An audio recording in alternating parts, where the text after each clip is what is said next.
saúde. E o nosso lema aqui na campanha Lula Livre é vacina para todas e todos já, urgentemente, para a gente conseguir colocar de novo o Brasil nos trilhos.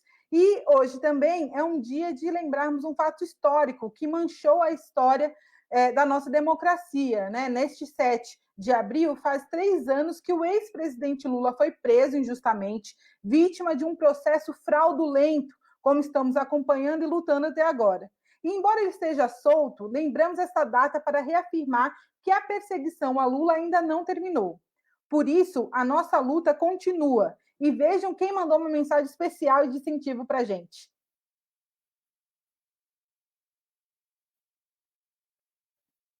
Tudo bem, gente? Então, quando a gente tem que falar da prisão do meu pai no dia 7 de abril de 2018, não remete pra gente só a questão do dia em si. Vem na cabeça da gente um filme de toda a perseguição que ele e que nós da família sofremos ao longo desses anos todos. Foi tudo muito difícil, além das perdas que nós tivemos. E das perdas que nós tivemos enquanto o nosso alicerce estava longe da gente, foi afastado da gente, que foi a perda do meu tio e do meu sobrinho. O quanto a gente teve que resistir, o quanto a gente chegou para visitar meu pai, dolorido, machucado, mas a gente entrava lá e era surpreendido com um sorriso, com um abraço, com uma força, com uma resistência, que eu não estou para ver, não conheço ninguém igual a ele. Eu queria agradecer primeiro a Deus por ter me dado um pai tão forte, tão exemplar, em todos os aspectos da vida, como homem, como pai, como líder. Ele é o meu espelho, a minha referência. Mas eu também queria agradecer a cada um e cada uma que não soltou da mão da gente. A cada um e cada uma que esteve com a gente em todos os processos, desde antes da prisão. A cada um e cada uma que continuou do nosso lado nesse momento em que a gente ficou tão fragilizado, em que tiraram da gente o nosso maior alicerce. Quero agradecer aqui ao pessoal do MST, o pessoal da CUT, quero agradecer o pessoal do Instituto Lula, agradecer o pessoal que não era de movimento nenhum, mas que veio porque ficou sensibilizado, porque reconheceu na figura do Lula uma figura de justiça, uma figura de humanidade, de chefe de Estado, paterna. Então, dizer para vocês que a gente tem muito para lutar ainda. Vencemos algumas batalhas, mas não vencemos a guerra. E a gente não pode soltar da mão de ninguém ainda. Então, eu convoco vocês para continuarem participando dos comitês do Lula Livre, para continuarem de mãos dadas com a gente, resistindo, lutando e sabendo que a gente vai vencer no processo, porque a verdade vencerá, como disse o senhor Luiz Inácio Lula da Silva. Um beijo para todos. Muito obrigada, Lurian. Lindas palavras, conte sempre conosco. Sem dúvida, é um processo muito dolorido, né? De 580 dias numa prisão solitária. E você que nos acompanha, conte-nos em que cidade você está, compartilhe a nossa live, convide seus amigos e amigas para se somar aqui com a campanha Lula Livre. E agora, nós vamos receber lideranças partidárias que fazem parte da nossa campanha desde o seu início. Estão com a gente nesse longo processo. Já estão aqui com a gente o Márcio Macedo, que é vice-presidente do Partido dos Trabalhadores, o Valério Arcário, que representa o PSOL, e o Walter Sorrentino, do PCdoB, e também o Roberto Baggio, do MST, que segurou as pontas lá na Vigília Lula Livre. Sejam bem-vindos. Boa tarde. Obrigado, Ana. Boa tarde. Boa tarde. Bom, boa tarde, Aninha. Boa tarde, Valério. Boa tarde, Sorrentino. Boa tarde, Baggio. É uma alegria reencontrá-los, mesmo que virtualmente. Muito bom. Muito bom tê-los aqui com a gente. Nossa dinâmica vai ser o seguinte: eu vou fazer uma pergunta para vocês e depois abro para vocês fazerem um comentário, né? A gente está aqui nesse cenário do dia 7 de abril, desse fatídico data, né? Fatídico 7 de abril de 2018, para lembrar, mas também para apontar perspectivas e a gente fazer essa análise do que mudou desde o dia 7 de abril de 2018 até agora e encontrar perspectivas para o país daqui para frente. Eu queria começar com o Bágio, com o Márcio Macedo, que está aí no celular, né? Ele está substituindo a presidenta Gleisi, que está numa reunião com o ex-presidente Lula, não conseguiu acabar a tempo de participar com a gente. Eu queria perguntar, Márcio, se você pode nos dizer qual que é a análise sobre o que mudou desde o dia 7 de abril de 2018. Primeiro eu quero iniciar, Ana, cumprimentando a todos e a todas que nos acompanham pelas redes sociais. Eu queria me solidarizar com as famílias que estão enlutadas pela Covid-19. É uma coisa assustadora o que está acontecendo no Brasil. Eu quero também agradecer aos profissionais de saúde, no Dia da Saúde, que têm se dedicado, que estão na linha de frente, estão arriscando suas vidas para salvar vidas. Eu tenho uma filha médica, eu fui pai muito jovem, eu tenho uma filha médica que está na linha de frente da Covid e eu sei o que é isso, sofro na pele o que é a constante dedicação dos profissionais de saúde, seja eles médicos, enfermeiros, técnicos que estão no combate à Covid-19. Então vai o meu abraço, viva o SUS e parabéns aos profissionais de saúde por essa batalha desse momento. Segundo, eu queria dizer que trazer aqui o abraço da presidenta Gleisi. Como você falou, ela estaria aqui, mas por uma reunião agora com o presidente Lula, ela não pôde estar presente. Eu queria dizer para vocês que estão nos acompanhando que o dia 7 de abril, ele marcou a história do Brasil. Ele entrou para a história como um capítulo triste da nossa democracia, por uma prisão ilegal, injusta e arbitrária do presidente Lula, a maior liderança popular do país. É o ápice também da Operação Lava Jato, que é a maior aberração jurídica da história da nação, né? Onde o acusador, o julgador e parte do aparato policial do país em nome de combate à corrupção, em nome da justiça, comete a maior injustiça da história recente do país e um crime de lesa pátria. Rasgou a Constituição para prender um homem inocente. Então, isso causou danos pessoais ao presidente Lula? Claro que sim. Um cárcere privado de 585 dias inocente. Nesse processo, perdeu a sua companheira pela pressão que foi submetida, perdeu o seu irmão mais velho, que não pôde ver o enterro dele, perdeu o seu neto. E foi privado do convívio com o povo, que é a razão de existir do presidente Lula. Mas isso provocou, Ana, não só prejuízos e sequelas na carne e na alma do presidente Lula, mas causou prejuízos à democracia brasileira. Essa turma da Operação Lava Jato, liderada por Dallagnol e pelo Moro, eles mudaram o curso da história do Brasil. Eles arrancaram do processo de eleição um candidato que estava liderando as pesquisas da opinião pública, que naquele momento histórico, todos nós e a população brasileira tinha absoluta certeza que Lula disputaria a eleição com chance real de ganhar. Então foi retirado do processo eleitoral e abriu caminho para o que nós estamos vivendo aí.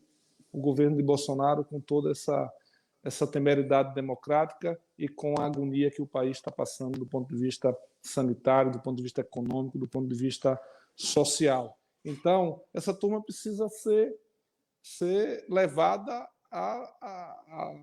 às raias da justiça também. Precisam ser julgados. Eles já estão sendo julgados pela história e pela opinião pública, mas precisam ser julgados pela lei, porque eles causaram dor e flagelo a um inocente e mudaram o curso da história do Brasil atentando contra a democracia e contra a Carta Magna do nosso país. Mas os últimos acontecimentos no Supremo nos dão boas novas. A sentença do ministro Fachin e a suspeição do Moro restabelece a inocência do presidente Lula e restabelece os seus direitos políticos, abrindo uma avenida de possibilidade de debate democrático no Brasil e de construção de um campo democrático e popular que possa, com Lula contribuindo para isso, se ele será candidato ou não, é uma decisão dele, é uma decisão do PT, é uma decisão dos partidos que se assim desejarem, mas ele com possibilidade de ser candidato como está, articulando e construindo com os partidos democráticos, com as organizações do povo, é um novo cenário para discutir o Brasil, para enfrentar a pandemia, para discutir a crise econômica, para apontar caminhos para a classe trabalhadora, para o micro, pequeno e o médio empresário brasileiro. Então, isso é muito importante. Eu queria aqui fazer um parêntese para dizer que, nesse arbítrio, também essa turma conheceu a bravura da militância dos movimentos sociais organizados, da militância do PSOL, da militância do PT, da militância do PCdoB, da militância do PCO, dos democratas do país, das organizações do povo, que fizeram, esse tempo que o Lula ficou preso, uma mobilização no país inteiro. Eles conheceram a bravura da vigília Lula Livre, de brasileiros e brasileiras que deixaram as suas vidas e foram para a frente da Polícia Federal para dizer: Lula, você não está sozinho. De manhã, bom dia, presidente. Meio-dia, boa tarde, presidente. Boa noite, presidente.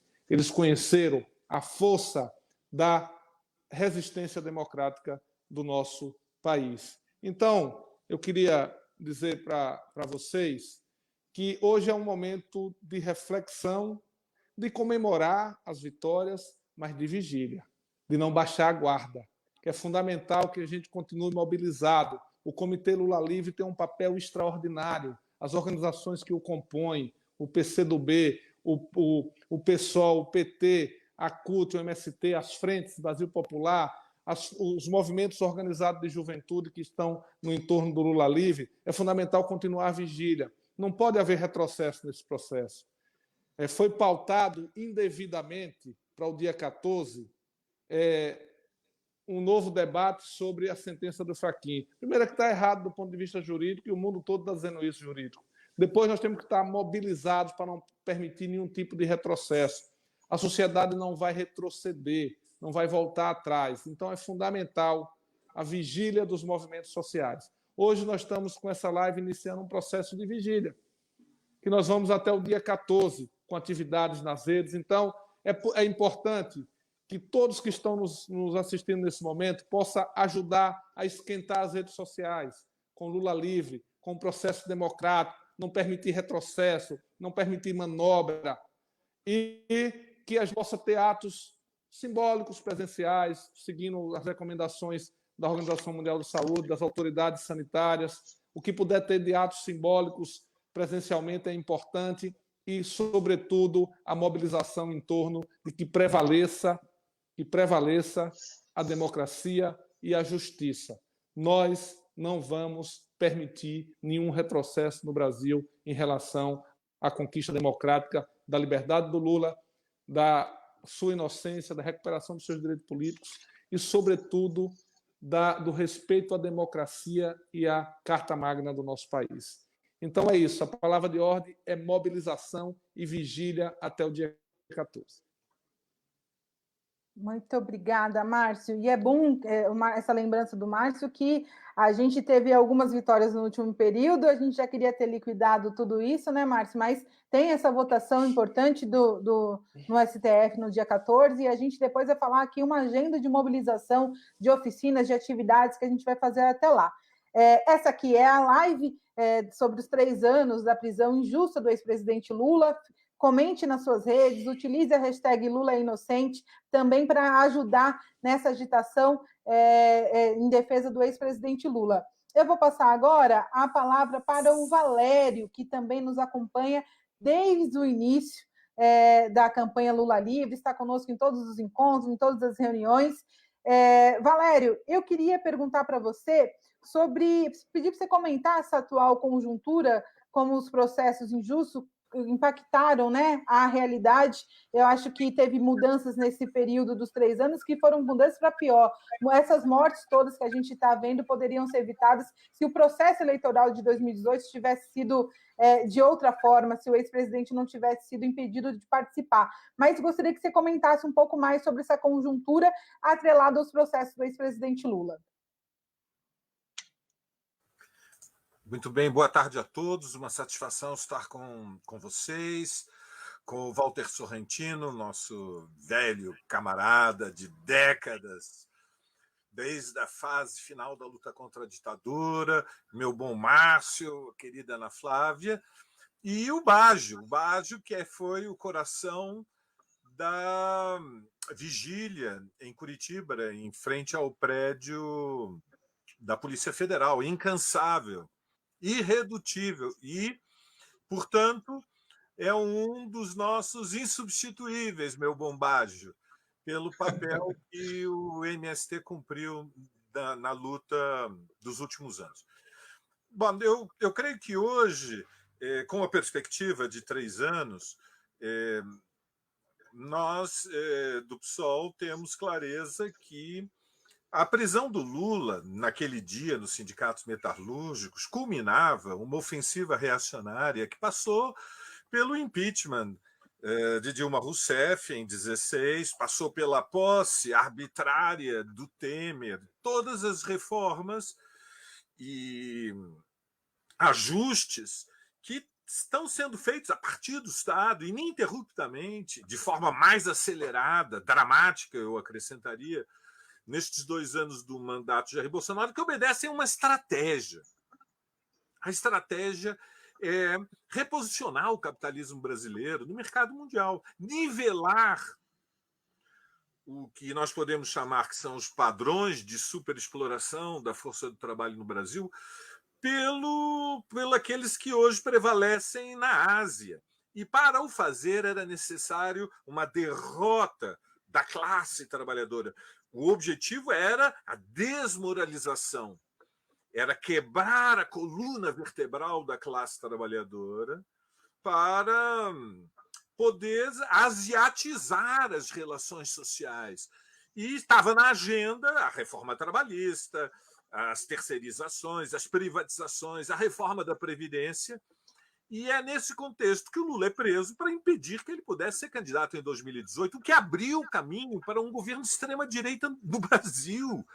E as consequências são, nós poderíamos dizer, há meses atrás, catastróficas, mas hoje há que, com máxima gravidade, Ana Flávia, dizer são apocalípticas.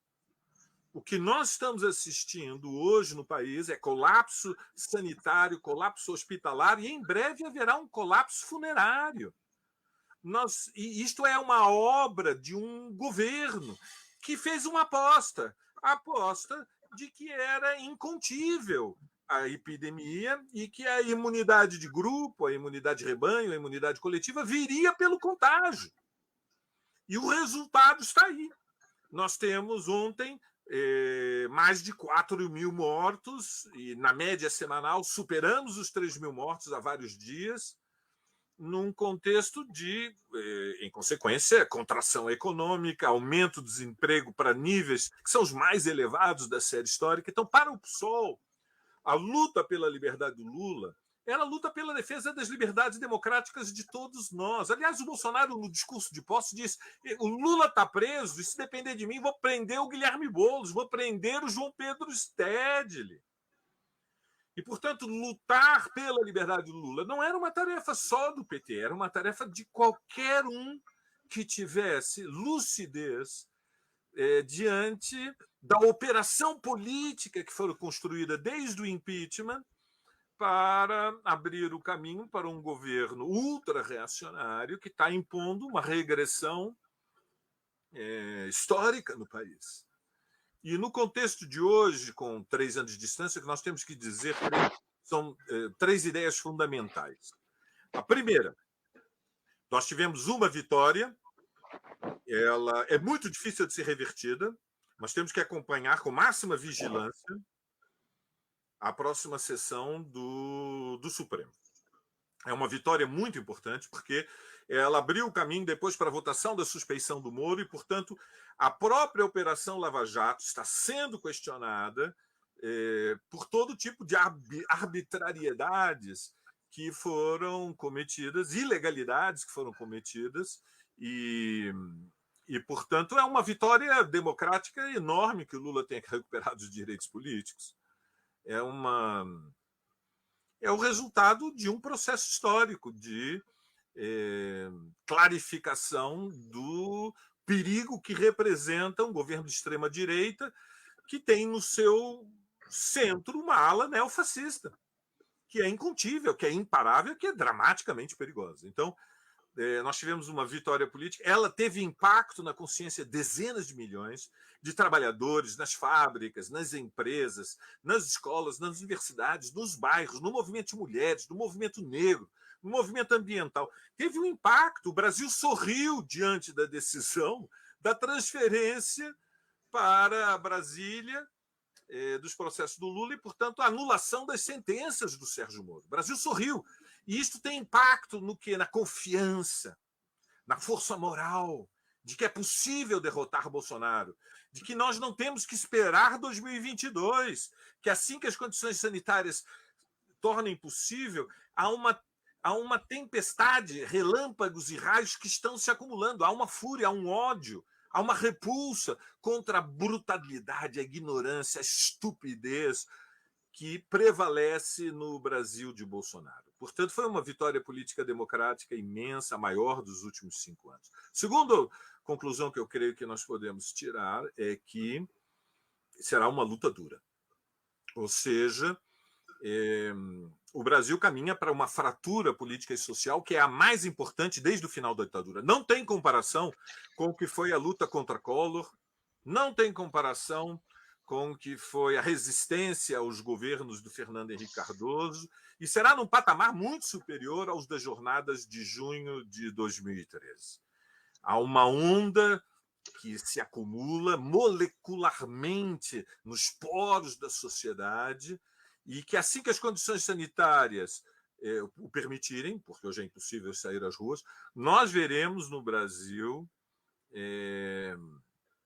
seguramente o protesto popular, e devemos trabalhar para isso, porque a direita pode ser derrotada, meus camaradas, no processo eleitoral, mas o neofascismo não é derrotado somente com voto numa urna. E, portanto, nós estamos diante de um desafio histórico, que é derrotar o governo de extrema-direita, mas também impor, com a derrubada de Bolsonaro, enterrar o peso político de massas do neofascismo. E, por último, terceira e última observação que eu quero vos dizer é o seguinte. Nós estamos agora no auge da pandemia, nós estamos num epicentro de uma tragédia sanitária e humanitária sem paralelo na história do Brasil. Então, prevalece em todos nós um sentimento de angústia, de tristeza e também medo, mas nós temos que nos lembrar que na hora mais escura da noite é quando as estrelas brilham com mais intensidade. E creio que o dia de hoje, 3 anos depois, é uma confirmação que não há mal que sempre não dura para sempre. E que, portanto, a esperança deve ser muito maior do que o nosso horror diante do cataclismo. E que nós podemos confiar que há uma potência, há um vigor, há uma robustez naquilo que acumulamos desde o final da ditadura, no movimento dos trabalhadores, na classe operária, na juventude. Há algo de poderoso e dinâmico na sociedade brasileira que vai se levantar e vai passar Bolsonaro. Vai passar. E nós vamos derrotar a extrema-direita e a corrente neofascista. E a Frente Única de Esquerda, nós juntos, PSOL, PT, PCdoB, aqueles que temos raízes na classe trabalhadora, aqueles que nos levantamos defendendo a bandeira vermelha. Confiemos, porque, embora seja a hora mais difícil, mais dura e mais escura da noite, já se vê, para quem abriu os olhos, o alvorecer de um novo dia. Obrigado, Ana. Muito obrigada, Valério. Sem dúvida, como diz o Paulinho da Viola, a qualquer momento pode rolar um movimento que muda os rumos dos ventos, né? E nós que somos dialéticos acreditamos muito nisso. E agora eu vou passar a palavra para o Walter Sorrentino, vice-presidente do PCdoB, mas antes quero pedir para que você compartilhe essa live. Estamos ao vivo no Facebook, de diversas mídias alternativas, do Mídia Ninja, Jornalistas Livres, tem vários coletivos também compartilhando a gente. Compartilhe, utilize a hashtag Lula é inocente, porque a gente precisa reafirmar e gritar cada vez mais alto a inocência do ex-presidente Lula. Vou passar para o Walter e queria pedir, Walter, para você nos contar um pouco sobre as suas impressões e perspectivas do que a gente aprendeu nesse processo e qual que é o futuro para a esquerda, né, para o setor progressista no Brasil.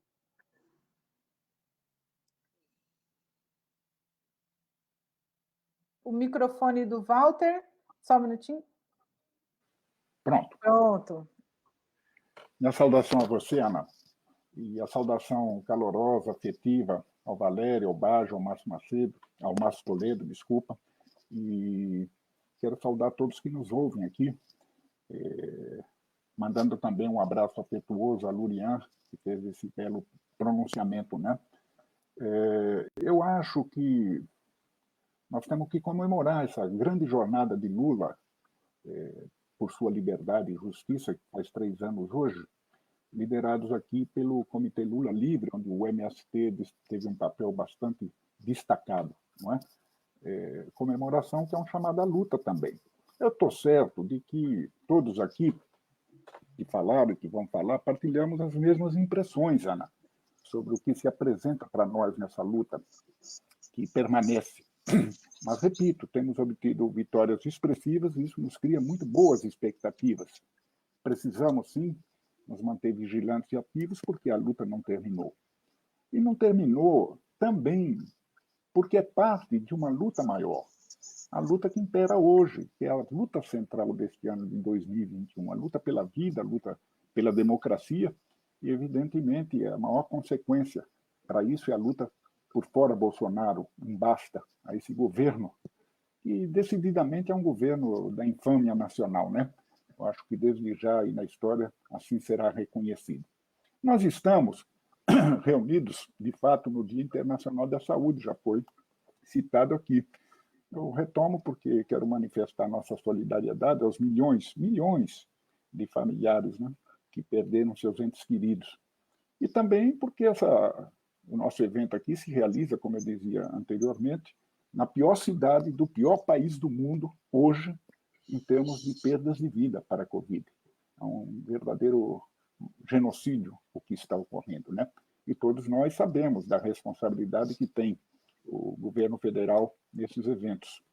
Eu ligo os dois assuntos, justiça e liberdade para Lula, direitos políticos e a luta pela vida e pela democracia, porque a justa anulação das condenações de Lula no dia 8 de março o trouxe de volta para assumir seu papel de líder popular, fortalecer essa própria luta e fortalecer esse caminho, né, da vacinação, do isolamento social e do auxílio emergência. Aliás, quero recordar aqui que, sobretudo nós, das forças populares progressistas, temos que reforçar muito mais ainda a luta pelo auxílio emergência.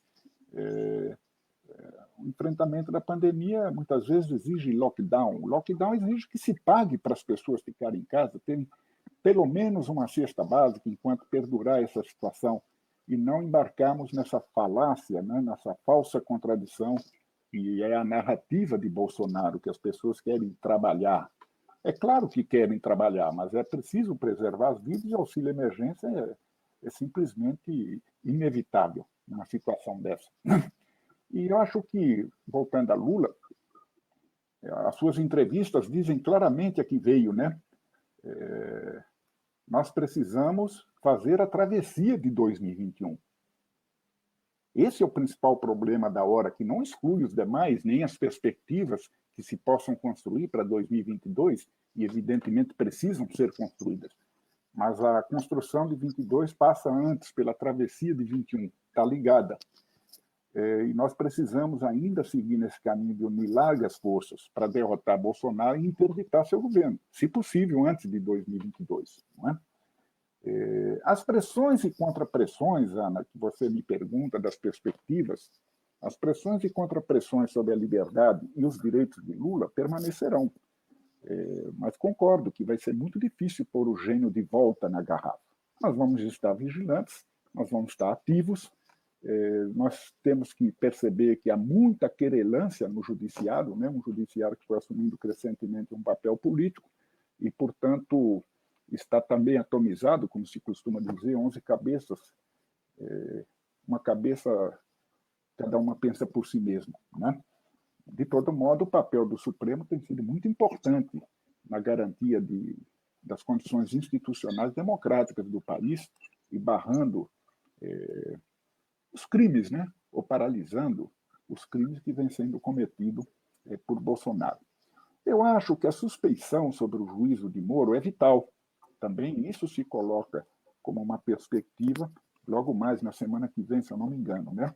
O que ocorreu no Brasil foi uma coisa vanguardeira, porque nessa situação do mundo, eu não vou me estender demasiado, mas é uma situação que o mundo vive em profundas crises. A crise do neoliberalismo senil, a crise da globalização imperialista, a crise do liberalismo político norte-americano no coração do sistema, como a gente já viu com a eleição de Biden e a briga de... Ou seja, um conjunto de crises, né? Isso provoca uma certa divisão das classes dominantes sobre o modo de manter a sua dominação.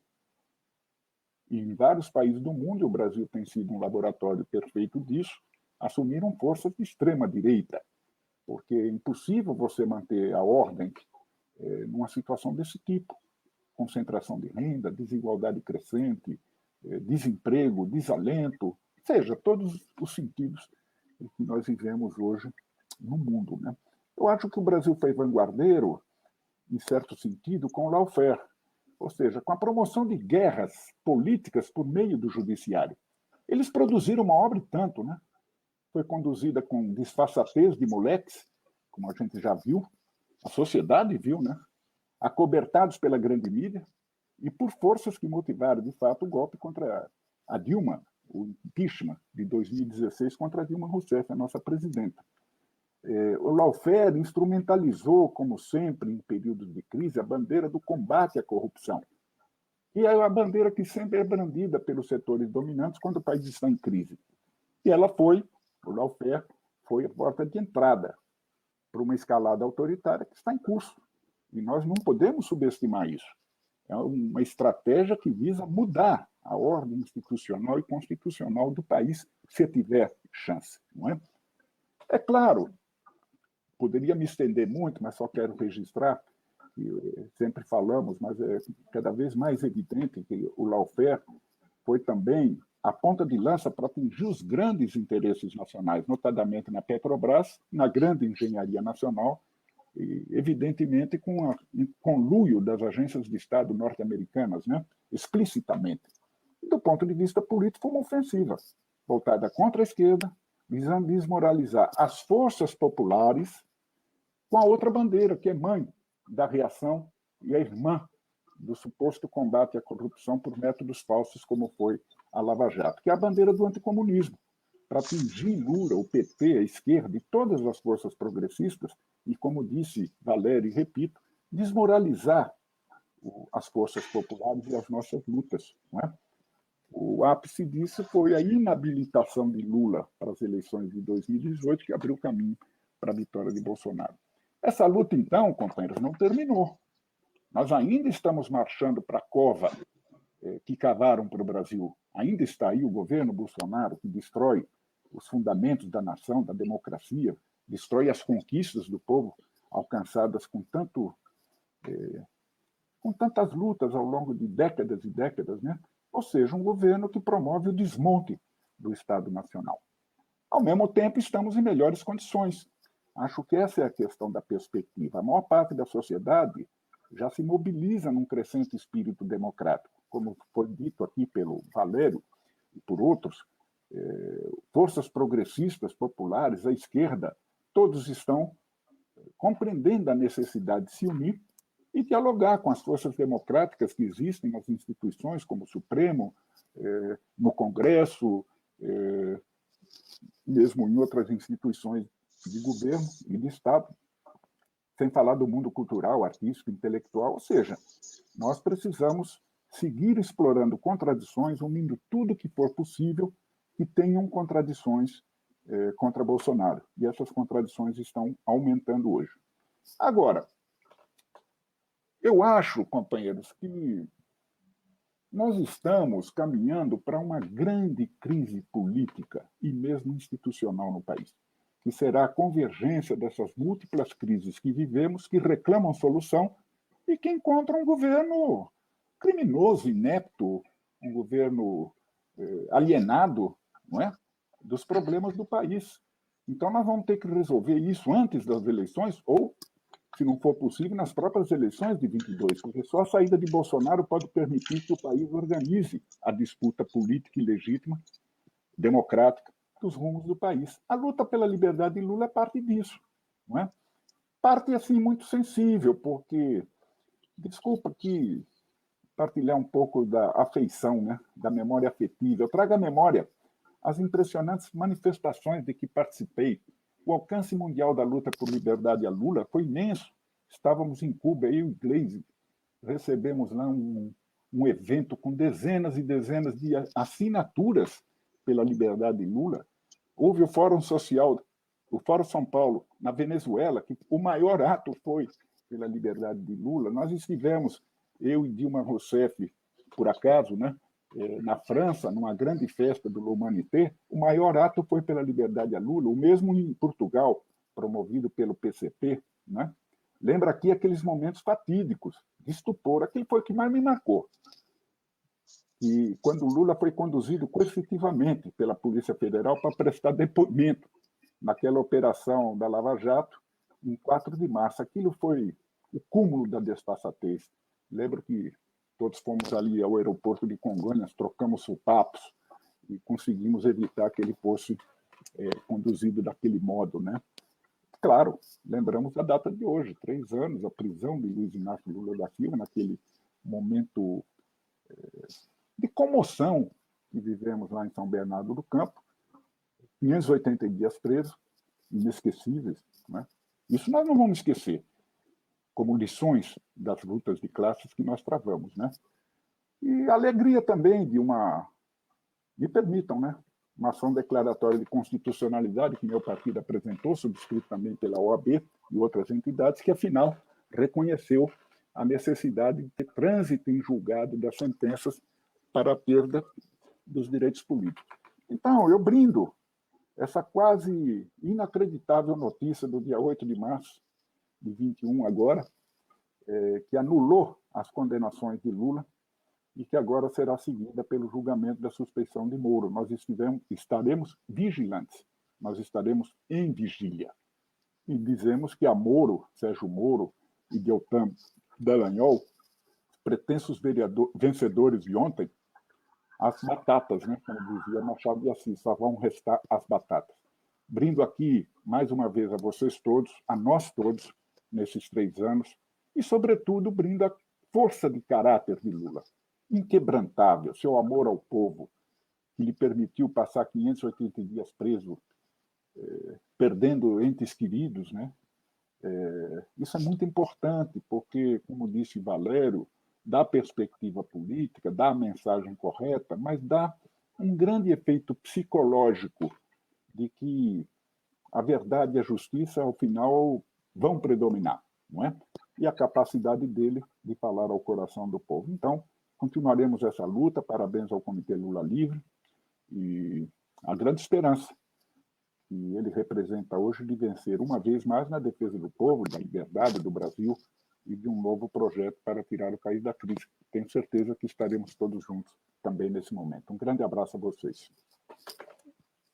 Muito obrigado, Walter. Sem dúvida, a campanha Lula Livre, você citou alguns momentos internacionais, a gente chegou a receber mais de 2 milhões de assinaturas vindas de Cuba que pediam a liberdade do ex-presidente Lula. E a gente passou por muitos momentos muito difíceis e, enfim, a gente está podendo colher, mas manter ainda em vigilância, né, em vigília, como vocês estão falando aqui.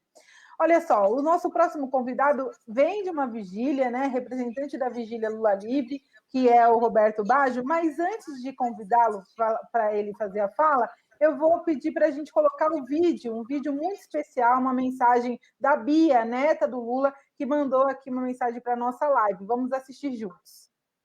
A gente chegou aquele dia no sindicato, todo mundo muito nervoso, incrédulo de tudo que estava acontecendo.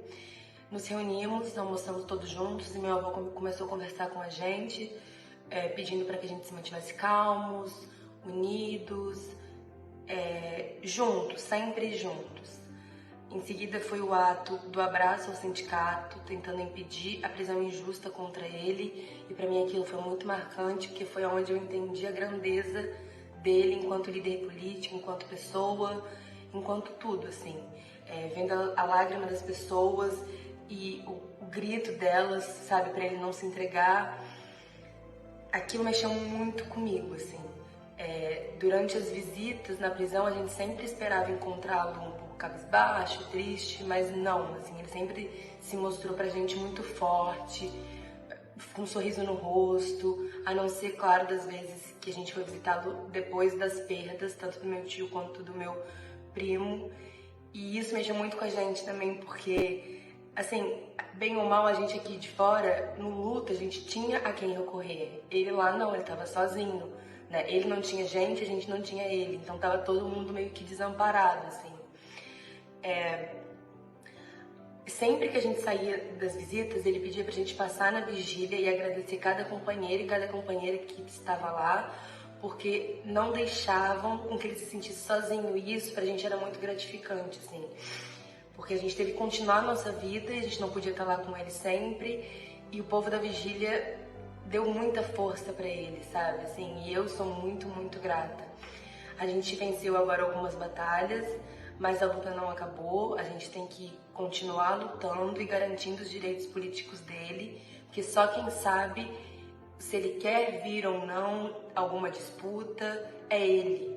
Não é mais ninguém. Então a gente tem que estar ao lado dele, apoiando e lutando para que a vontade dele seja feita e dando muita coragem, se é que ele precisa, né? Porque ele é um dos homens mais corajosos e incríveis que eu conheço na minha vida. E é isso, muito, muito obrigada a todos que estiveram ao nosso lado durante essas batalhas e estamos juntos, vamos continuar juntos por ele, pelo nosso país, pela nossa gente. Um beijo. Muito obrigada, Bia. Suas palavras realmente nos incentivam a seguir em frente na luta por justiça. E agora a gente vai chamar o Baggio, que é essa referência nossa da Vigília Lula Livre, liderança do dirigente do MST, que ficou lá os 580 dias junto ao ex-presidente Lula na vigília, já através do Baggio, eu gostaria de agradecer todos os militantes que passaram pela vigília, que ficaram na vigília, a vizinhança que ajudou, né, desde o começo, aquele momento, e alguém me falou outro dia, um jornalista falou que a gente deveria inscrever, Baggio, a vigília no Guinness Book, porque é a maior mobilização permanente de resistência realizada, né, no mundo. Então, a gente vai verificar isso para a gente escrever a vigília no Guinness Book, mas eu queria passar para você e perguntar qual é a herança da vigília e qual que é a perspectiva agora de luta, né, nesse contexto que a gente vive, a importância da luta neste momento que a gente vive hoje. Baggio.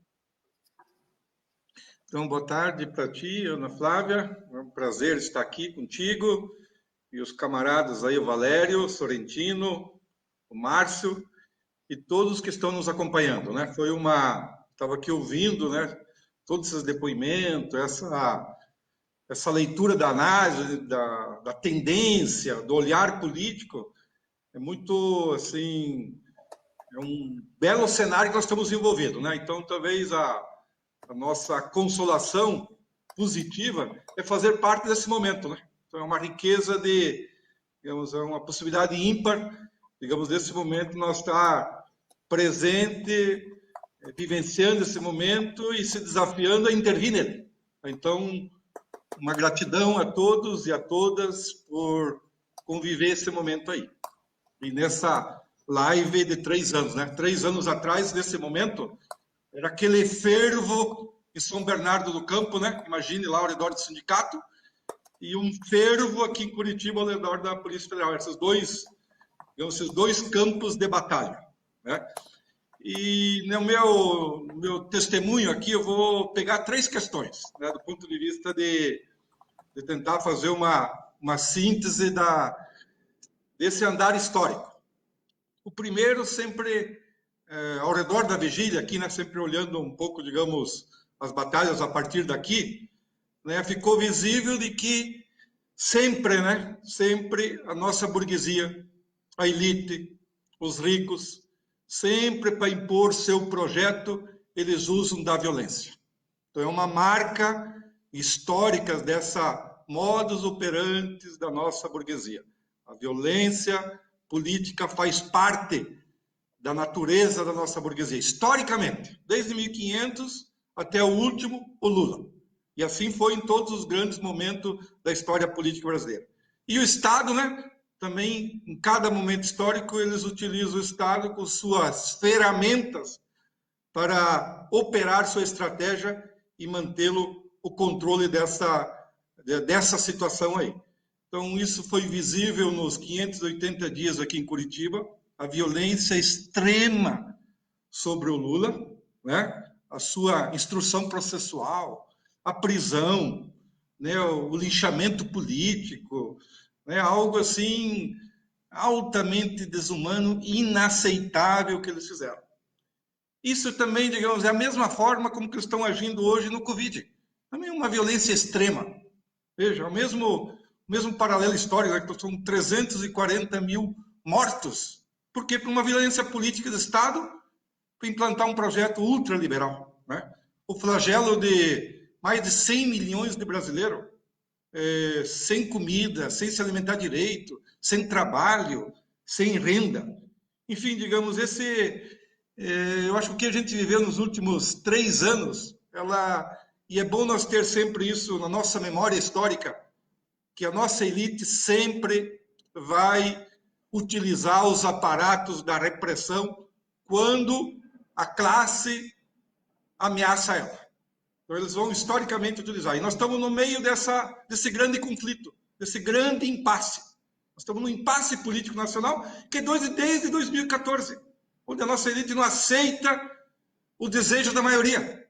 E, para isso, com força e com violência, tenta implantar seu projeto. Então, eu acho que o próximo período, a próxima década, os próximos anos, o conflito, as batalhas vão fazer parte da vida política nacional. E nós temos que ter presente, nós não podemos confiar absolutamente nada, né, nesse padrão histórico de dominação e de violência e de projeto da nossa elite. Bom, apesar de tudo isso, também olhando o horizonte, o que a vigília sinalizou, em condições muito adversas,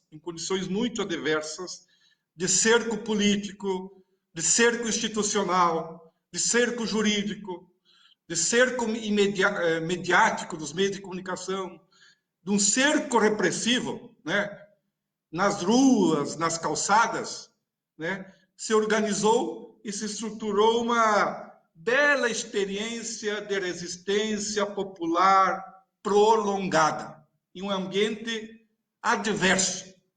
Você não tem ideia o que todos vocês passaram para a vigília, né, do que era esse ambiente. Mas nesse ambiente foi a trincheira de luta desse tempo histórico, desses 580 dias. E talvez esse seja o vigor principal, dos pontos de vista também do seu legado histórico. Revela o quê? De que se a gente decidir se organizar, né, se a gente decidir se estruturar, é possível travar os combates necessários contra o projeto das suas elites, né, e ser vitorioso, digamos, num processo de médio e longo prazo.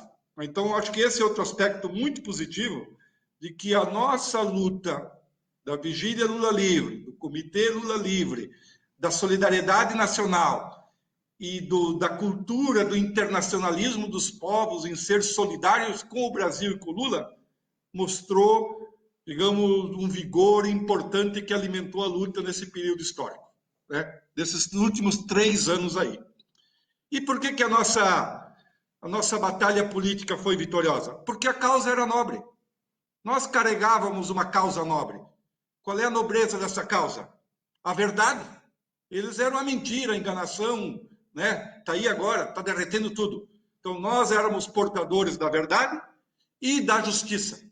Esses 2 pilares, digamos, derreteu toda a armação criminosa das elites, parte do aparelho do Estado, né, que hoje, digamos, está em derretimento. E eles têm que responder por todos os crimes que fizeram, né, porque senão vai virar rotina no Brasil esse tipo de conduta. Então, isso também serve como, digamos, como um legado importante da nossa luta, do povo brasileiro. O povo brasileiro foi vencedor, desarmou eles, desestruturou, né, em uma condição, volto a dizer, adversa, ruim, difícil, mas vencemos.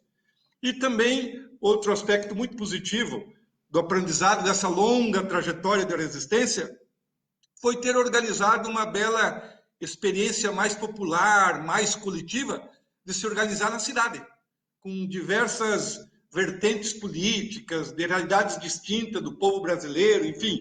Então foi uma riqueza, foi um belo método organizativo, foi uma bela ação política do nosso povo, foi uma ação massiva do Brasil inteiro, né? Alguns nós estávamos na frente de combate aqui, nós estávamos na frente de combate, mas a solidariedade internacional era muito importante, as caravanas que vinham, os artigos, as visitas, as denúncias, os abaixo-assinados, ou seja, a liberdade do Lula é um grande mutirão popular, nacional e internacional que possibilitou.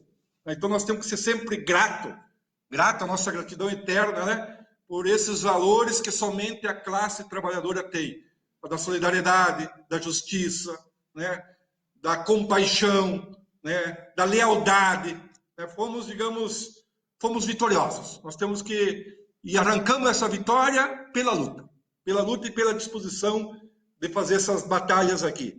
E nesse período também, talvez foi um grande momento de politização da nossa sociedade. Foi um momento rico de denunciar a problemática e, ao mesmo tempo, se preparar com um conjunto de atividades que fizemos no Brasil inteiro.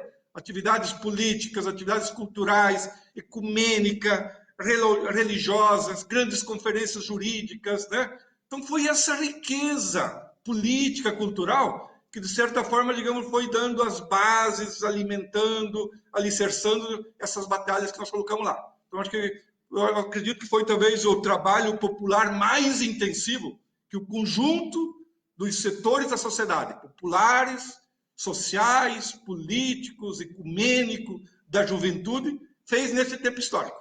Um belo trabalho. Eu acho que foi algo especial nesse contexto todo aí. E certamente, do ponto de vista do registro histórico também, é muito rico, né? Porque a vigília também ficou em pleno ar, os 24 horas do dia, dos 580 dias. Então, tem muito registro, tem muitas imagens, tem muitas fotos, tem muitos depoimentos, que certamente, digamos, se escrever ela no Guinness Book, né, digamos, seria uma riqueza analítica, instrumental, e talvez até para as nossas universidades, a nossa academia, o cinema, o teatro e tudo mais, poderia ser dedicado do ponto de vista de fazer uma espécie de uma síntese histórica, né, dessa grande experiência de batalha política. Veja bem, 580 dias não é uma greve de uma semana, não é uma ocupação de terra, não é uma marcha. Foi um longo processo histórico. Foi um grande processo histórico que teve o seu vigor por ser uma obra coletiva, digamos, desses setores da sociedade brasileira, que, de certa forma, digamos, decidiu enfrentar com inteligência política, com muita sabedoria, esse momento histórico. E, ao mesmo tempo, se conectava, alimentava o Lula. Talvez as pessoas não tenham a dimensão, mas o núcleo sindical do ABC, ao redor do Djalma Abão, um combatente importante, ele veio com um ônibus de metalúrgicos e ficou um dia na vigília, da velha guarda do Lula. Ele falou assim, o Lula, no seu tempo histórico, ele ficava em média 18 horas por dia convivendo com gente e com pessoas. Agora ele está sequestrado, está isolado, e o seu isolamento é uma tentativa de derrubar, de deprimir para que ele adoeça. Então, eu não tenho dúvida nenhuma que a vigília foi esse alimento.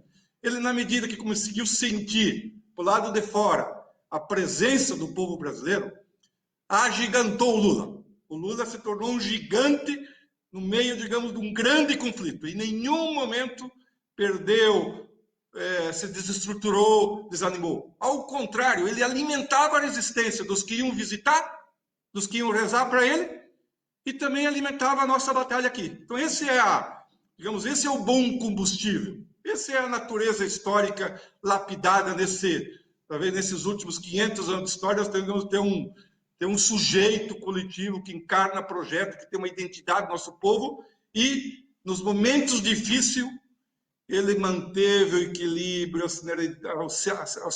seu ambiente sereno e, como sempre falou, eu quero sair pelas portas da frente, e saiu. Então, digamos, essa obra de engenharia política foi uma obra coletiva, todos são partes desse processo e é parte de uma experiência histórica de luta política do povo brasileiro. E agora, como que eu vejo, assim, para frente, né? Então, passar esse tempo, nós, nesse momento atual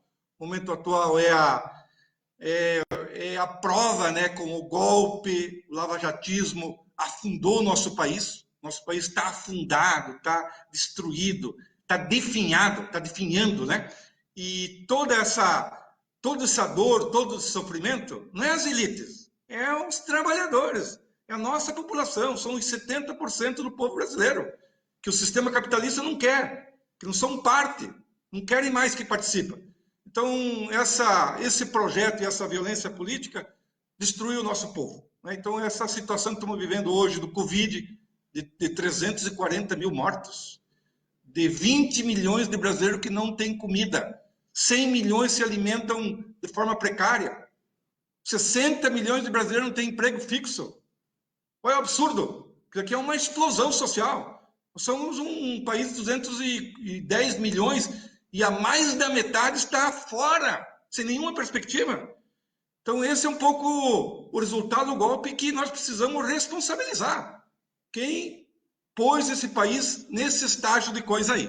E nesse sentido, imaginamos que também nesse processo histórico, a esquerda brasileira, né, os setores sociais, populares, sindicais, partidários, ecumênicos, estão unificados nessas três bandeiras principais, né, que é a vacina já pública para todo mundo, a quebra de patente pelo SUS, então, o auxílio de emergência também, e nós intensificar iniciativas para derrubar o Bolsonaro, né? Porque senão essa matança política perdurará certamente todo o 21 e 22, porque a vacina está longe aí. Então, eu acho que essa unidade da esquerda nesse momento, eu acho que é um vigor, é importante, e tem todo um calendário de luta que está no horizonte.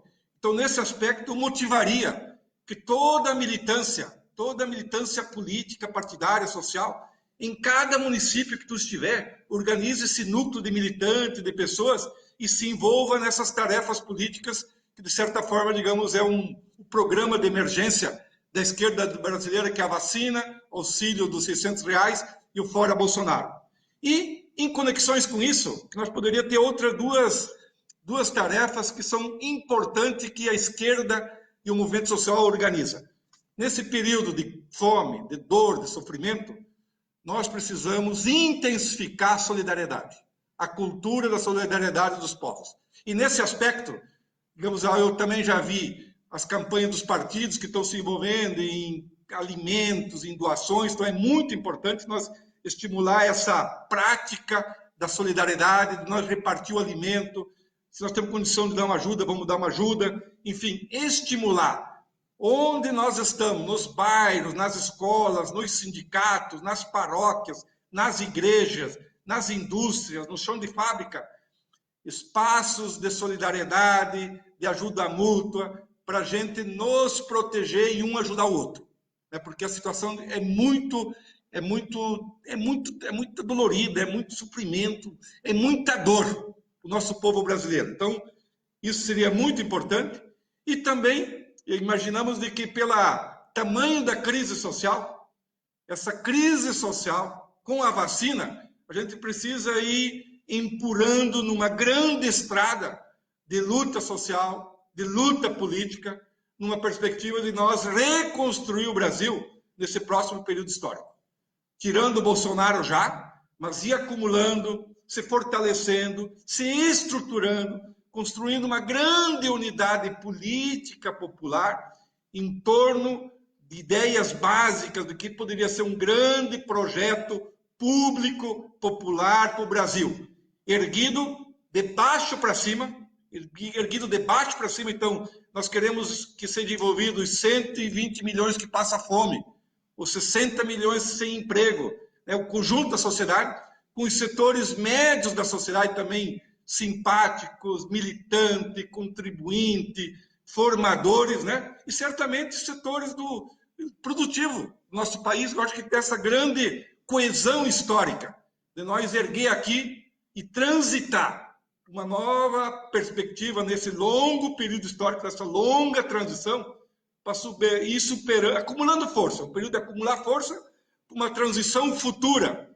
uma sociedade que elimine essas contradições estruturais que nós estamos vivendo hoje aí. Então, eu acho que é um período da nossa militância, de se envolver com o povo, de se misturar, né, de construir junto, e certamente o Lula é um pouco esse grande mestre dessa unidade, né, dessa lealdade histórica, que vai, digamos, dar o rumo para essa grande construção desse novo período histórico. Então, avante, camarada, muita força, e vamos ficar vigilantes, vamos cuidar-nos para nós não adoecer, para não nos deprimir e também não ficar no caminho, porque temos tarefas enormes pela frente.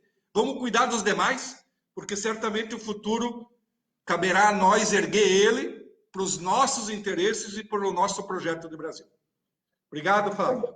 Muito obrigado, Baggio. Eu aproveito aqui a presença do Baggio para agradecer todo o apoio e empenho do MST, que esteve conosco também durante toda essa luta, todo esse período aqui do Comitê Lula Livre. E o Márcio Macedo falou aqui no começo que a gente inaugura nesta live um processo de vigília, um processo de alerta Lula Livre até o próximo dia 14, quando entra em pauta no STF, onde não deveria entrar, que vai entrar no plenário, deveria entrar na segunda turma, é bom a gente esclarecer isso, a decisão do Fachin sobre a competência da Vara de Curitiba. Né? Em tese, a gente espera que isso prevaleça, não entra a suspeição do Moro, entra a discussão sobre a competência da Vara de Curitiba. Então, até o dia 14, a gente bolou um calendário aqui que eu vou ler rapidamente para a gente encerrar a nossa live, que é amanhã tem entrevista do ex-presidente Lula ao DCM às 11 horas. É bom a gente ficar ligado, porque o Lula acende essa esperança na gente, né? Como o Walter e o Baggio falaram também aqui na nossa live. No dia 9, a gente vai fazer oficina de redes sociais, porque a gente sabe que a gente tem que se misturar com o povo, mas temos que nos manter atentos e fortes, né? Todo mundo se precavendo quanto à pandemia, né? Então a gente vai incentivar a militância a atuar nas redes sociais. No dia 10, nós vamos fazer uma oficina de Twitter para a turma que ainda não sabe mexer muito bem, para a gente conseguir lidar bem com os tuitaços. No dia 11, no domingo, nós vamos retransmitir os documentários da campanha Lula Livre, Moro Mais Que Suspeito e o Submundo, Conspiração da Lava Jato contra Lula. No dia 13, nós vamos fazer oficina de projeção, para a gente também ter várias projeções pedindo Lula inocente, né? Na véspera do julgamento. E no dia 14, nós vamos amanhecer nas capitais com faixaços e ações simbólicas. Então, é muito importante que a militância se envolva, que a gente possa convidar mais gente, mas tudo isso tomando medidas de prevenção à Covid. Então, eu gostaria de agradecer muitíssimo a presença de vocês, companheiros que estão conosco há muito tempo. A gente se encontra sempre nas nossas reuniões. Teremos reuniões essa semana também para a gente planejar os nossos próximos passos. Queria agradecer muitíssimo o PSOL na presença do Valério, do PCdoB também com o seu vice-presidente, o Walter Sorrentino, o PT com o Márcio Macedo e o MST aqui com o Baggio. E para a gente encerrar, eu vou demonstrar para vocês que o Lula cumpriu a promessa dele. A gente fez um vídeo curto aqui com trechos de 3 momentos diferentes com fala do Lula durante esses 3 anos. Em 2018, quando ele foi preso, na primeira entrevista que ele concedeu na PF, em 2019, e depois na coletiva que ele deu, que reacendeu a nossa esperança agora, né, já em 2021. Então, vou passar esse vídeo. Eu queria agradecer muito vocês, a presença de vocês, e já me despeço aqui, todo mundo colocando nas redes, Lula inocente. Muito obrigada, Valério, Walter, Márcio e Baggio. Vocês vão perceber que eu sairei dessa maior, mais forte, mais verdadeiro e inocente, porque eu quero provar que eles é que cometeram um crime político de perseguir um homem que tem 50 anos de história política. Que eu não tenho o direito de baixar a cabeça. Não tenho o direito de ficar, sabe, esmorecido, fraquejar. Eu estou mais tinhoso que nunca, sabe, respeito todo mundo, tenho apreço por todo mundo, mas se tem um cidadão nesse país que vai continuar lutando e vai lutar, sou eu, para restabelecer a verdade nesse país. Eu fiquei numa solitária e durante 580 dias eu me preparei espiritualmente. Eu me preparei para não ter ódio. Eu me preparei para não ter sede de vingança. Eu me preparei para não odiar os meus algozes. E por que eu me preparei? Porque eu queria provar que mesmo preso por eles, eu dormia com a minha consciência muito mais tranquila do que a consciência deles. Eu sei de que eu fui vítima da maior mentira jurídica contada em 500 anos de história. Eu sou radical porque eu quero ir à raiz dos problemas nesse país. Eu sou radical porque eu quero ajudar a construir um mundo justo, um mundo mais humano, um mundo em que trabalhar e pedir aumento de salário não seja crime, um mundo em que a mulher não seja tripudiada por ser mulher, um mundo que as pessoas não sejam tripudiadas por aquilo que querem ser, um mundo que a gente venha abolir definitivamente o maldito preconceito, sabe, racial nesse país, um mundo em que não tenha mais bala perdida,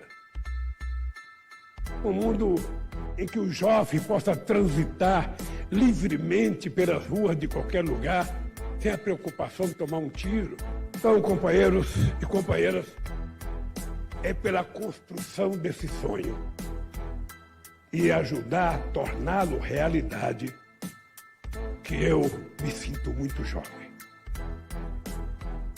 E me sinto jovem para brigar muito. Então eu queria que vocês soubessem. Desistir, jamais. A palavra desistir não existe no meu dicionário.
Tchau, tchau,